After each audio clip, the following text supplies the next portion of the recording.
Hello, everyone, and anyone listening to this podcast at this time. This is the Contemplative Currents podcast by Sher Queen, and today I'm going to be talking about surrender. And for this, I'll probably title this "Surrender is Not Quitting." It includes action and inaction, and also transcends that. So for this one, also, there's going to be a guided meditation. To point directly to what I refer to here as surrender in how I explain surrender. So hold on till the end. So this episode was inspired by a conversation I had with my buddy Dan. We went to this restaurant, and myself and Dan, we go out from time to time and we talk about things that are happening in our lives, whether it's with work, with politics, with the romantic parts of our lives, and all of that. And one of the things that he asked me is, I think his question was, what's the difference between surrender and quitting? How do you know when to? I think it was something like, how do you know when to quit or when to surrender, or something like that. And I thought, this is something that I thought about adding this, or saying a note here on this podcast, on what I understand by surrender from my own experience. So oftentimes surrender seems like this passive thing, this inactive thing, this thing where you're just like, okay, so I'm going to quit, or now I'm going to raise my hands and surrender. But I find that surrender is not an action, or it's not inaction at the same time. It's not one of those things where you're saying, okay, now I'm going to surrender. Because what I see is, or how I perceive this now is, the moment you're trying to surrender, then that's no longer surrender. But surrender isn't about action or inaction. It's about a recognition. So in the case of how I now see it, it's it's in seeing that there was nothing in your control in the first place. I talk a lot about this, in even on my Substack, where I write about surrender, or letting go, and I talk about how um, there's very little, if anything at all, that's in our control. There's an illusion that says that we have um, some control on a on an level, or an egotistical level. But when you look at, I always give this example. When you look within yourself, right? If you look at, for instance, your body, and think about all the activities of the body, or that happen within the body, you begin to see that there's very little that you're contributing to to action. Your body is operating on its own accord. Same with our mind, or the thinking mind. When you look at how thinking happens, you see that you contribute almost nothing, if not nothing. You contribute nothing to thinking. So, our sense of doership, our sense of, when we see that this doership, this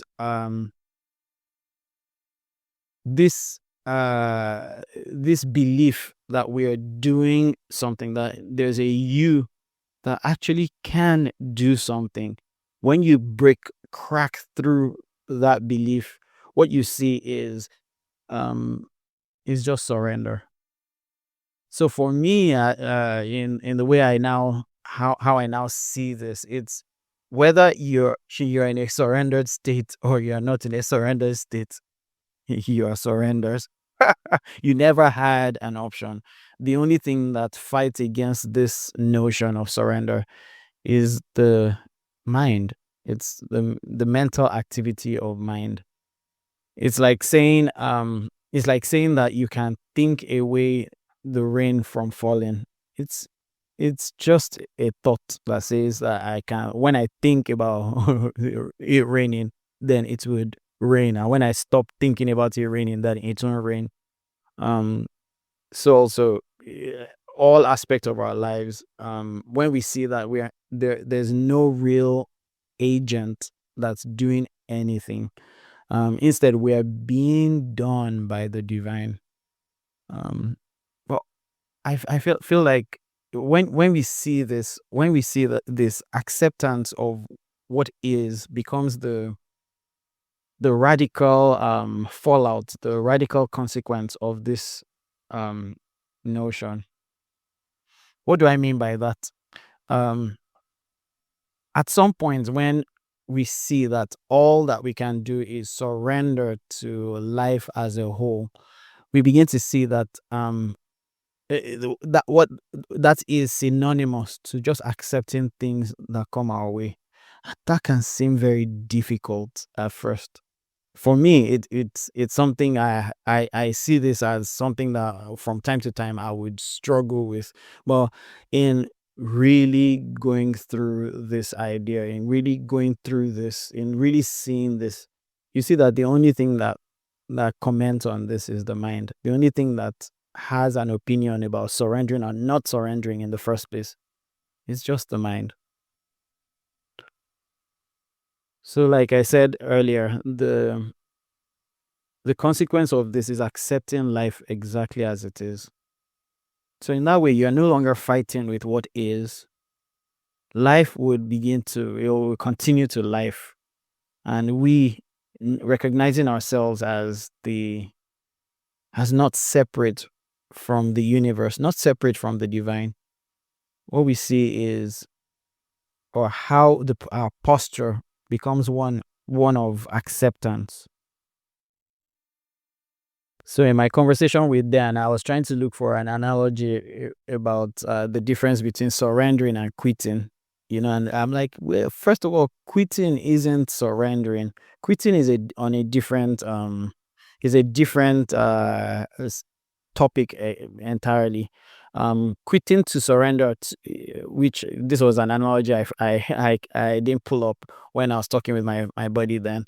Um, but quitting and surrender is the difference between health and healthy eating and vegetables, right? The fact that you're eating vegetables doesn't mean that you're eating healthy.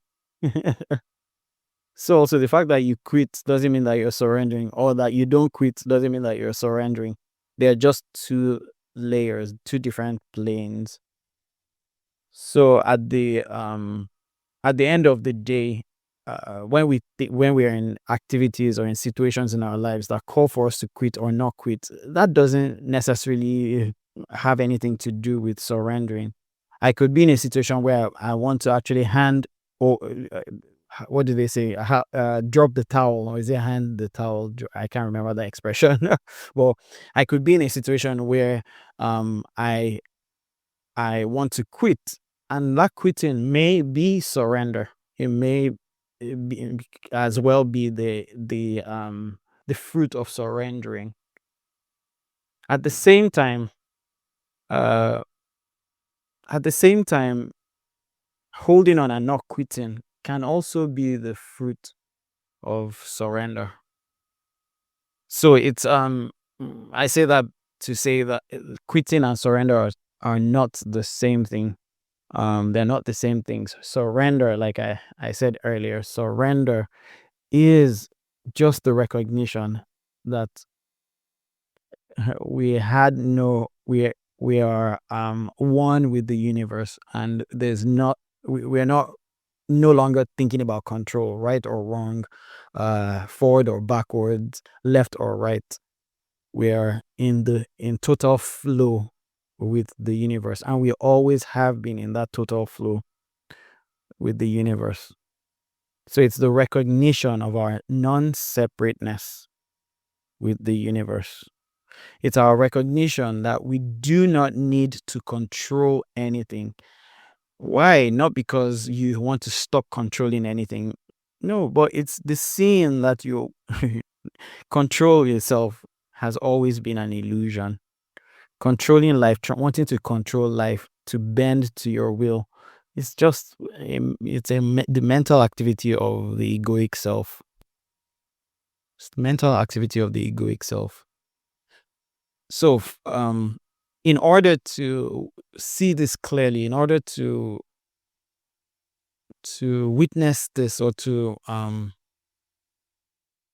experience this, clearly, eh, I find it easier to turn attention inward. So if you look at, if we see how we engage in our day-to-day, attention is oftentimes uh, front facing. We put attention on activities. We put attention on the things that we see. We put attention on form, things that are of form, right? But when we turn attention inward, what we do is we turn attention to that which is formless, to that which is boundless, to that which has no shape, has no size, has no color. We turn attention to that which is unborn. Turn attention to that which could not die. And when we see that everything that if we are able to see that formless aspect of who we are, if we then point the other way to things of form, we see that the things of form are just appearances. They appear and disappear. So we no longer need to think in terms of control or not controlling. We see that everything that has been in our external, that is projected externally, they are just an appearance. They're just the activity of the divine. They're just the activity of the self. It's the difference between, it's the difference between a wave and the ocean, right? The wave is not separate from the ocean. As a matter of fact, the wave doesn't truly exist apart from being an activity of the same ocean, right? Or imagine the wave thinking it is separate from the ocean, then it's delusional. So when we see ourselves to be not separate from all that is, we realize everything that exists as form is just an appearance. Is just an appearance.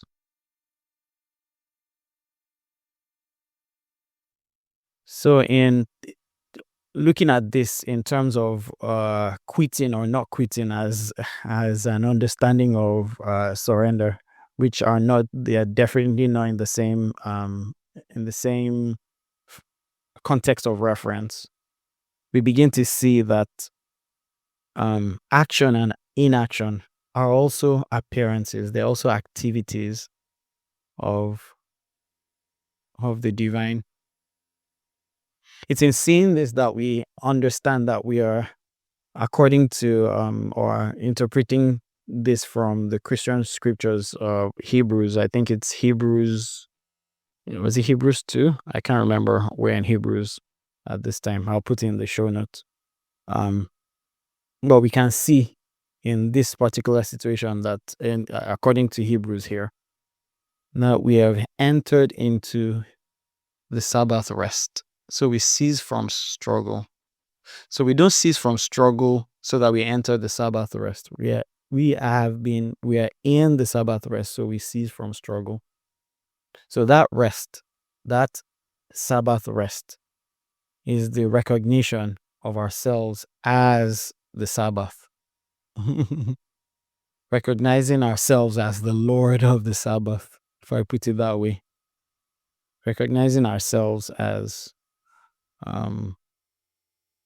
the formless. And so when we rest in that formlessness, then we can see that all activity is not struggle, is not the same as struggle. So we cease from our struggles.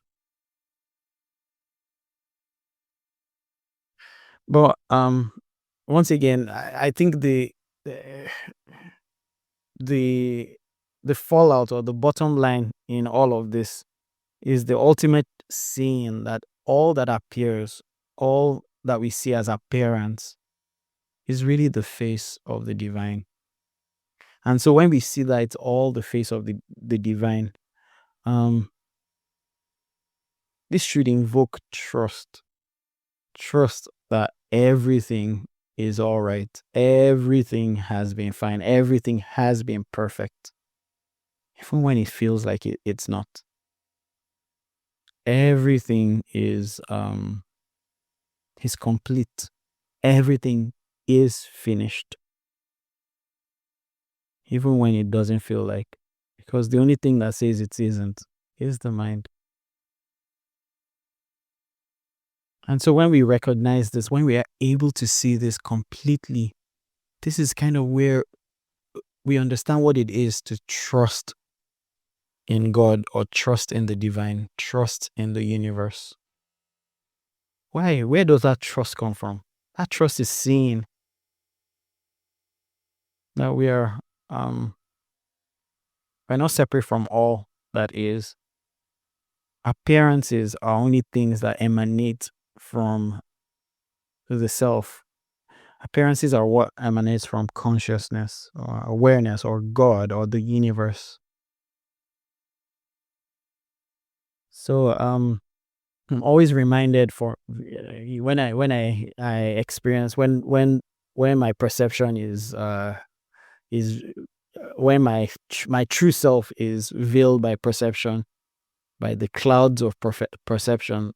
All I have to do is bring my attention back to myself, and when I do, um, a natural state of surrender happens. So it's not that I'm trying to surrender. No, it's just seeing who I really am at the core. And at that point, the side effect becomes surrender.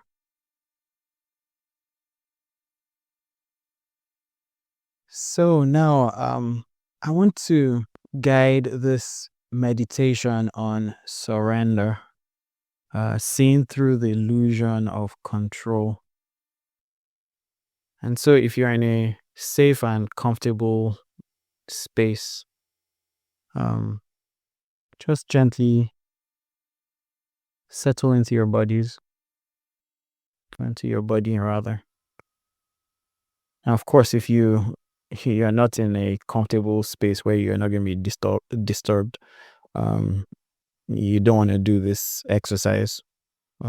When you're ready, just settle down to your body.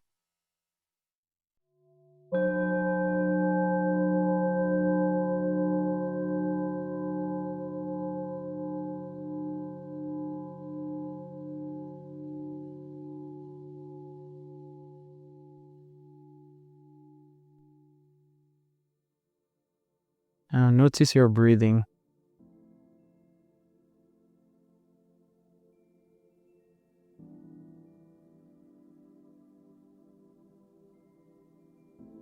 Notice your rate of breathing.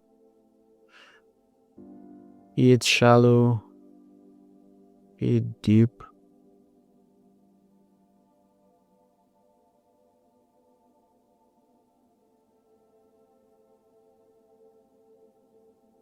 Now begin to see that even with your breathing, it's not something that you're doing. It's something that's happening. Your lungs fill, your lungs empty itself.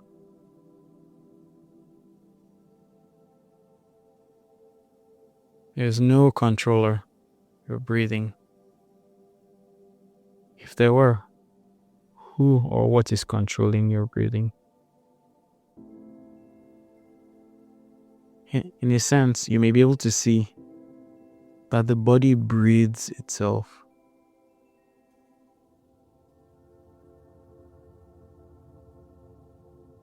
Now let's expand your awareness.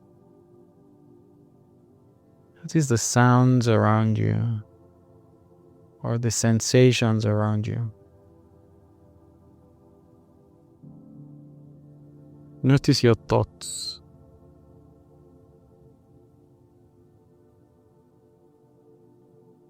Did you summon them? Did you choose what appears? Or do they just simply appear?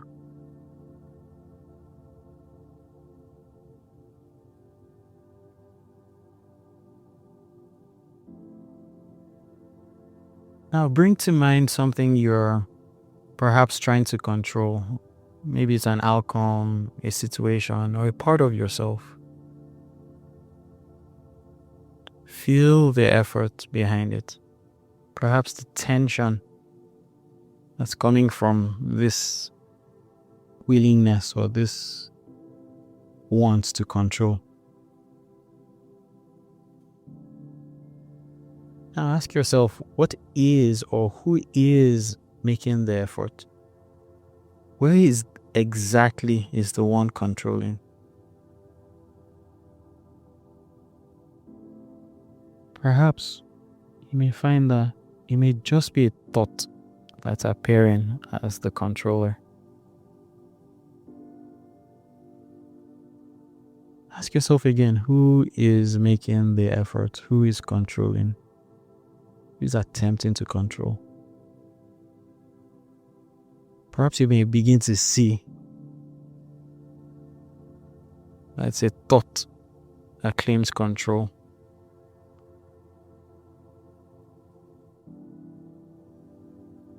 Perhaps we may begin to see that surrender is not really anything that you do. But it's what remains when you stop searching for the doer. It's what remains when the belief that surrender requires effort, when that dies.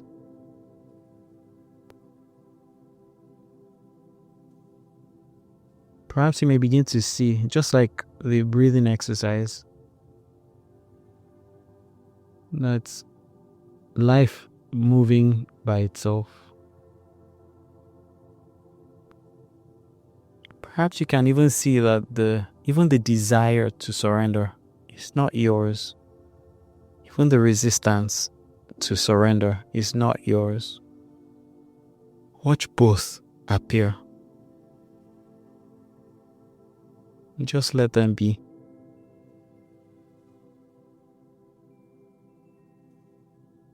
And now, rest. Let everything be as it is. Movement, stillness, breath, thought. It all happens. You are not separate from it. You are not outside of it. Surrender is always here. It's not an act. It's the simple absence of an imagined controller. And when you're ready, just open your eyes. Nothing has changed. Yet, everything is free. All right, that's it, friends. I hope this was helpful to at least one person out there. Please let me know if you have any thoughts, any feedback. If you have any questions, please reach out to me wherever you are. Thank you so much for listening to this episode. This is Shea Queen, and this is the Contemplative Currents podcast. Please feel free to share this podcast with anyone who you think may also be interested in listening to this.